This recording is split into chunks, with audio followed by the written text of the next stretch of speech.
ತಪ್ಪಾಗಿ ಆಡಿರೋ ಮಾತಿಗೆ ಬುದ್ಧಿ ಕಲಿಸದೆ ಬಿಡಲ್ಲ. ಬಾಯಿಗೆ ಬಂದಂಗೆ ಮಾತಾಡಿದವರಿಗೆ ತಲೆ ಮೇಲೆ ತಟ್ಟಿ ಬುದ್ಧಿನೂ ಹೇಳ್ಬೇಕಾಗುತ್ತೆ. ಇಂದು ರಾತ್ರಿ 8 ಗಂಟೆಗೆ ಬಿಗ್ ಬಾಸ್ ಮನೆಯಲ್ಲಿ ಕಿಚ್ಚನ ಪಂಚಾಯತಿ ಶುರುವಾಗಿದೆ. ನಿಮಗೆ ಗೊತ್ತಿರಬಹುದು, ಈ ಬಾರಿ ಕಿಚ್ಚನ ಪಂಚಾಯತಿ ಸಿಕ್ಕಾಪಟ್ಟೆ ಕುತೂಹಲನ ಮೂಡಿಸಿದೆ. ಯಾಕಂತ ಹೇಳಿದ್ರೆ ಕರ್ನಾಟಕದ ಜನರೆಲ್ಲ ಕಾಯ್ತಾ ಇರೋದು ಅಶ್ವಿನಿ ಅವರಿಗೆ ಕ್ಲಾಸ್ ಅನ್ನ ತಗೊಳ್ಳಿ ಅಂತ ಹೇಳಿ. ಅದರಂತೆ ಸುದೀಪ್ ಅವರು ಎಂಟ್ರಿ ಕೊಟ್ಟ ಕೂಡಲೇ ಹೇಳ್ತಾರೆ, ನಾನು ಕೊಟ್ಟಿರೋ ಮಾತನ್ನ ಯಾವತ್ತೂ ತಪ್ಪೋದಿಲ್ಲ, ತಪ್ಪು ಮಾಡಿದವರಿಗೆ ಅವ್ರಿಗೆ ಬುದ್ಧಿ ಕಲಿಸ್ದೆ ಸುಮ್ಮನೆ ಇರೋದಿಲ್ಲ, ಜೊತೆಗೆ ಎಲ್ಲಿದ್ದೀನಿ ಅಂತ ಮರೆತು ಬಾಯಿಗೆ ಬಂದಂಗೆ ಮಾತನಾಡಿದವರಿಗೆ ತಲೆ ಮೇಲೆ ಕುಟ್ಟಿ ಬುದ್ಧಿ ಹೇಳ್ತೀನಿ ಅಂತ ಹೇಳಿ ಖಡಕ್ಕಾಗ ಒಂದು ಎಂಟ್ರಿಯನ್ನು ಕೊಟ್ಟಿದ್ದಾರೆ. ಸುದೀಪ್ ಅವರು ಇದಕ್ಕೆ ಕಂಡ್ರೆ ಸಿಕ್ಕಾಪಟ್ಟೆ ಇಷ್ಟ ಆಗೋದು ಎಲ್ರಿಗೂ ಕೂಡ ಬಿಗ್ ಬಾಸ್ ಅಲ್ಲಿ. ಅದು ಎಷ್ಟೇ ದೊಡ್ಡ ವ್ಯಕ್ತಿ ಇರಲಿ, ಅದು ಯಾರೇ ಇರಲಿ, ಅಂತಹ ಜಗ್ಗುಗೆ ಹೇಳ್ಬಿಟ್ರು ನಾನು ಬಿಗ್ ಬಾಸ್ನ ಮುಚ್ಚಿಸ್ತೀನಿ ಅಂದಿದ್ದಕ್ಕೆ ನಿಮ್ಮ ಅಪ್ಪನ ಆನೆಗೋದು ಸಾಧ್ಯ ಇಲ್ಲ ಅಂತ ಹೇಳಿ. ಇನ್ನು ಯಾವ ಲೆಕ್ಕ ಗುರು ಈ ಅಶ್ವಿನಿ ಅವರೆಲ್ಲ? ಒಂದು ಹೆಣ್ಣಿಗೆ ಅವಮಾನ ಮಾಡಿದಾಗ ಕಿಚ್ಚ ಯಾವತ್ತೂ ಕೂಡ ಸ್ಟ್ಯಾಂಡ್ ಅನ್ನ ತಗೊಂಡಿದ್ದಾರೆ. ಅಂತಹ ವಿನಯ್ ಗೌಡಂಗೆ ಕೂಡ ಬಿಟ್ಟಿಲ್ಲ. ಒಂದು ಬಳೆಗೆ ಕಿಚ್ಚನ ಚಪ್ಪಾಳೆ ಕೊಟ್ಟಂತಹ ನಮ್ಮ ಕಿಚ್ಚ ಅವರು ಯಾವತ್ತಿದ್ರೂ ಕೂಡ ಬಿಗ್ ಬಾಸ್ ನ ಕಿಂಗ್ ಅಂತಾನೆ ಹೇಳ್ಬೋದು. ಆ ವಿಚಾರವಾಗಿ ಇವತ್ತು ಅಶ್ವಿನಿ ಅವರಿಗೆ ಗ್ರಾಚಾರವನ್ನ ಖಂಡಿತವಾಗಿ ಬಿಡಿಸ್ತಿದ್ದಾರೆ. ಕೋಟ್ಯಾಂತರ ಜನ ಕನ್ನಡಿಗರ ಆಸೆಯನ್ನ ಬಗೆಹರಿಸ್ತಾ ಇದ್ದಾರೆ. ಸೊ ಇವತ್ತು ನೀವು ನೋಡ್ಬೋದು, ಅಶ್ವಿನಿ ಅವರ ಮುಖದಲ್ಲಿ ಇರುವಂತಹ ಭಯ ನೋಡ್ಬೋದು.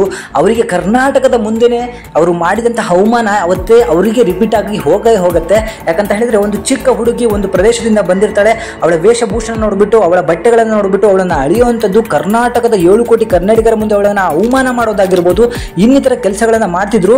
ಆದ್ರೆ ಮನೆಗಳಲ್ಲಿ ಇರುವಂತಹ ನಾಲಾಯಕ್ಗಳು ಯಾರೂ ಕೂಡ ಅದ್ರ ಬಗ್ಗೆ ಧ್ವನಿ ಎತ್ತಿದ್ದಿಲ್ಲ. ಅದಕ್ಕೆ ಅಂತಾನೆ ವಾರದ ಕೊನೆಯಲ್ಲಿ ಬಂದು ಬುದ್ಧಿ ಹೇಳುವಂತಹ ಕಿಚ್ಚ ಅವರು ಇವತ್ತು ಅಶ್ವಿನಿ ಅವರಿಗೆ ರೂಢಾಗಿ 100% ಅವರಿಗೆ ಕ್ಲಾಸ್ ಅನ್ನ ತಗೊಂಡಿದ್ದಾರೆ. ಇದು ಯಾರ ಅಪ್ಪನ ಮನೆನೂ ಅಲ್ಲ, ಇಲ್ಲಿ ಎಲ್ಲರೂ ಕೂಡ ಒಂದೇ ಆಗಿರ್ತಾರೆ. ಅವ್ರು ಯಾವುದೇ ಪ್ರದೇಶದಿಂದ ಬಂದಿರಲಿ, ಅವ್ರು ಎಲ್ಲಿಂದನಾದ್ರು ಬಂದಿರಲಿ, ಇಲ್ಲಿ ವ್ಯಕ್ತಿತ್ವನೇ ಮುಖ್ಯ ಆಗುವಂಥದ್ದು. ಕಂಟೆಂಟ್ ಕೊಡ್ತೀನಿ, ಅದು ಕೊಡ್ತೀನಿ ಅಂದ್ಬಿಟ್ಟು ಇನ್ನೊಬ್ಬರನ್ನ ಹೀಯಾಳಿಸಿದ್ರೆ ಅವ್ರು ನನ್ನ ಪಾಲಿಗೆ ಸತ್ತಿದ್ದಾರೆ ಅಂತ ಹೇಳಿ ಹೋಸಿದನೆ ಹೇಳಿದ್ರು. ಯಾರಾದ್ರೂ ಒಬ್ಬರನ್ನ ಹೀಯಾಳಿಸಿದ್ದಾರೆ ಅಂದಾಗ ಅವ್ರ ಅಕ್ಕಪಕ್ಕ ಕೂತ್ಕೊಂಡು ನಗ್ತಿರೋರು ಕೂಡ ನನ್ನ ಪಾಲಿಗೆ ಸತ್ತೋಗಿದ್ದಾರೆ ಅಂತ ಹೇಳಿ ಸುದೀಪ್ ಅವರು ಖಂಡಿತವಾಗಿ ಹೇಳಿದ್ರು. ಅದರಂತೆಯೇ ಕೂಡ ಇವತ್ತು ಅಶ್ವಿನಿ ಗೌಡ ಅವರ ಜೊತೆಗೆ ಸೇರ್ಕೊಂಡು ತುಂಬಾ ಜನ ಅವಳನ್ನ ಅವಮಾನ ಮಾಡುವಂತ ಕೆಲಸವನ್ನ ಮಾಡಿದ್ದಾರೆ. ಕೇವಲ ಅಶ್ವಿನಿ ಗೌಡಗೆ ಅಷ್ಟೇ ಅಲ್ಲ ಇವತ್ತು ಕ್ಲಾಸ್ ಇರೋದು, ಜಾಹ್ನವಿಗೂ ಕೂಡ ಸಿಕ್ಕಾಪಟ್ಟೆ ಕ್ಲಾಸ್ ಅನ್ನ ತಗೊಳ್ತಾರೆ. ಅದ್ರ ಜೊತೆಗೆ ಕಾಕ್ರೋಚ್ ಸುದೀಗೆ ಮಾತ್ರ ಗ್ರಾಚಾರವನ್ನ ಬಿಡಿಸ್ತಾರೆ. ಹೋದ್ವಾರ ಒಂದು ರೌಂಡ್ ಆಲ್ರೆಡಿ ಗ್ರಾಚಾರ ಬಿಡಿಸ್ಕೊಂಡಿರುವಂತ ಕಾಕ್ರೋಚ್ ಕೂಡ ಮನೆಯಲ್ಲಿ ವೇಸ್ಟ್ ಬಾಡಿ ಆಗಿದ್ದಾನೆ. ಇವರಿಗೆ ಬಕೆಟ್ ಅನ್ನ ಹಿಡ್ಕೊಂಡು ಹೋಗ್ತಾರೆ. ಆದ್ರೆ ಮನೆಯಲ್ಲಿ ಇರುವಂತಹ ಅತ್ಯಂತ ದೊಡ್ಡ ಬಕೆಟ್ ಸಿಂಟ್ಯಾಕ್ಸ್ ಅಂತ ಅಂದ್ರೆ ಅದು ಜಾಹ್ನವಿನೇ ಆಗಿದ್ದಾಳೆ. ಇವಳು ಯಾಕೆ ಮನೆ ಒಳಗೆ ಹೋಗಿದ್ದಾಳೆ ಗೊತ್ತಿಲ್ಲ, ಬಟ್ ಅವಳನ್ನ ಉಳಿಸುವಂತ ಕೆಲಸವನ್ನ ಕಾಕ್ರೋಚ್ ಮಾಡಿದ್ದಾನೆ. ಮಾಳುಗೂ ಕೂಡ ಸ್ವಲ್ಪ ಕ್ಲಾಸ್ ಅನ್ನ ತಗೋಬೇಕು. ಅಂದ್ರೆ ಎಲ್ಲಿ ಬೇಕಾದ್ವಿ ಮಾತಾಡೋದನ್ನ ಬಿಟ್ಬಿಟ್ಟು ಕೇವಲ ಸಂಧಿ ಗುಂದಿಲಿ ಹೋಗ್ಬಿಟ್ಟು ಮಾತಾಡ್ತಿರುವಂತಹ ಈ ಮಾಳು ಬಿಗ್ ಬಾಸ್ ಮನೆಯಲ್ಲಿ ಇರೋದಕ್ಕೆ ಖಂಡಿತವಾಗಿ ವೇಸ್ಟ್ ಅಂತ ಹೇಳಿ ನಮಗೆ ಅನ್ಸುತ್ತೆ. ಬಟ್ ಕಿಚ್ಚನ ಈ ಪಂಚಾಯಿತಿ ಬಗ್ಗೆ ನಿಮಗೆ ಏನನ್ಸುತ್ತೆ? ಖಂಡಿತವಾಗಿ ಮಿಸ್ ಮಾಡದೆ ನೋಡ್ಲೇಬೇಕು. ನಂತರ ನಾಳಿನ ವಿಡಿಯೋನ ಮಿಸ್ ಮಾಡದೆ ನೋಡಿ. ನಿಮ್ಮ ಅನಿಸಿಕೆನ ದಯವಿಟ್ಟು ಕಮೆಂಟ್ ಮುಖಾಂತರ ನಮಗೆ ತಿಳಿಸಿ. Thank you.